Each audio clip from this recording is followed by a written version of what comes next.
Salut tout le monde, j'espère que tout le monde va bien aujourd'hui. Toute nouvelle multicritique numéro 3 pour vous parler de 3 films que j'ai vus cette semaine. Donc je vous laisse avec la suite de la vidéo et moi je vous dis oui bon visionnage. Father, Mother, Sister, Brother de Jim Jarmusch.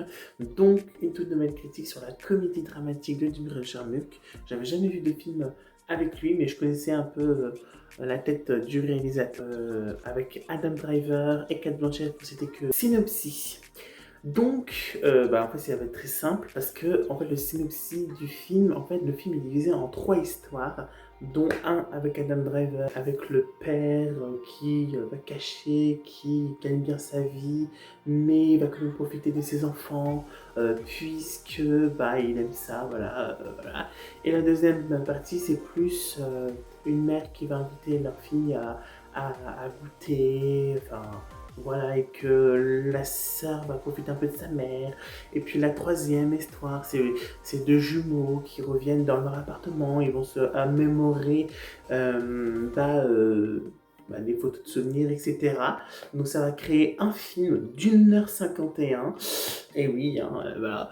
Et donc, c'est parti pour ma critique. Ce film raconte 3 histoires dont leur lien c'est une blague, la couleur rouge ou bien une question qui revient dans une des histoires. Sinon, c'est pas vraiment les mêmes histoires. J'ai plutôt bien aimé le film. Surtout, en fait, les 3 histoires, je les ai plutôt bien aimées. Il y en a une qui se passe en France également. Il y a la deuxième histoire qui se passe en Irlande. J'ai passé plutôt un bon moment devant ce film. C'est pas la première fois que je vois ce genre de concept, entre guillemets,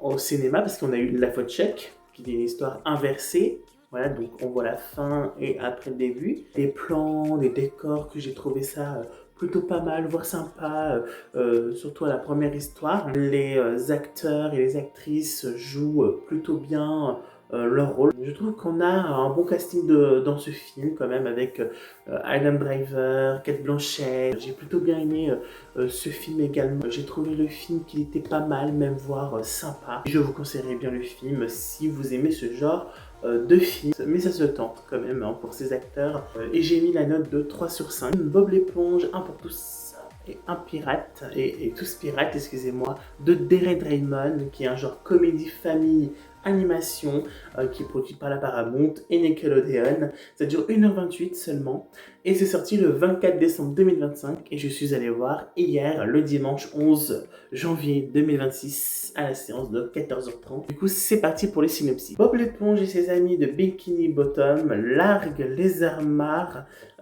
pour leur plus grande aventure. Bien décidé à prouver à Monsieur Krabs qu'il est désormais un grand garçon, Bob se lance sur les traces du légendaire hollandais Volant. Un redoutable pirate fantôme, Cap sur une épopée déjantée entre fou rire, frisson et péripéties sous-marines jusque dans les abysses les plus mystérieux de l'océan, là où aucune éponge n'a jamais osé plonger. Donc j'ai passé plutôt un bon moment devant ce film, j'ai bien rigolé. Ce film est vraiment très familial, qui peut plaire aux enfants, avec l'aventure de pirate que Bob doit faire pour prouver qu'il est courageux, avec son fidèle ami Patrick, mais aussi celui de Monsieur Krabs, Carlos égaré. Donc j'ai plutôt bien aimé l'aventure avec Bob, etc. J'ai bien aimé le film, c'est bien rythmé, ça frôle d'être un peu limite, voilà, dans le délire des fois, mais ça ne l'est pas, donc ça reste des blagues pour enfants et c'est cool. J'ai trouvé le film bien. L'animation de Bob l'éponge, j'ai trouvé plutôt bien fait. Les décors et les plans, même si des fois on voit clairement que c'est faux, voilà, quand on n'est pas en version animée, parce que des fois on va être en mode live.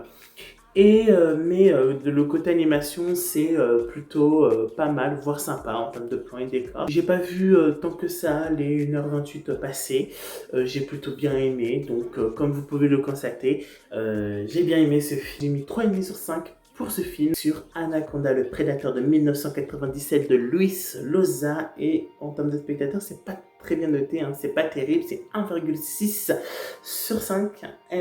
Hier, ça dure 1h29, c'est un genre aventure, action, thriller, même des fois je pourrais dire horreur. Et c'est sorti le 25 juin 1997 en salle. Donc je suis allé voir sur Netflix parce que bon bah il y a le remake qui est sorti le 31 décembre que je n'ai toujours pas vu, que je verrai et je vous ferai peut-être une critique. Synopsis. Afin de réaliser un documentaire sur une peuplade inconnue d'Amazonie, l'anthropologue Kyle et son équipe s'enfoncent dans la jungle.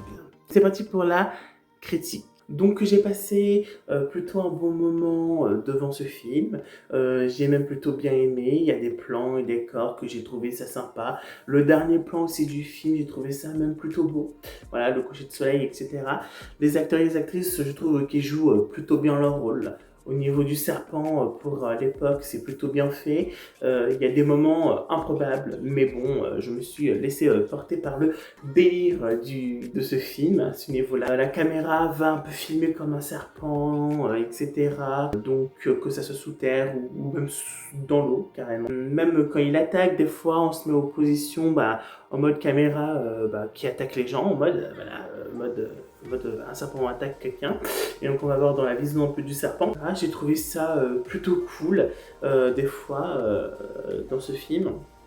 Donc le film nous fait inquiéter pour nos personnages et ça m'a fait un peu ressentir ça des fois dans le film, dans quelques moments dans le film. Donc voilà, donc ce film Anaconda le Prédateur, pour ceux qui veulent se tenter, je vous le conseille. J'ai mis une note de 3 sur 5, donc c'est là où ma critique se termine pour Anaconda le Prédateur. Donc j'espère que ça vous aura plu cette critique. Moi ça m'a beaucoup plu de la tournée. Moi je vous dis à la prochaine pour de nouvelles vidéos ou de nouvelles critiques.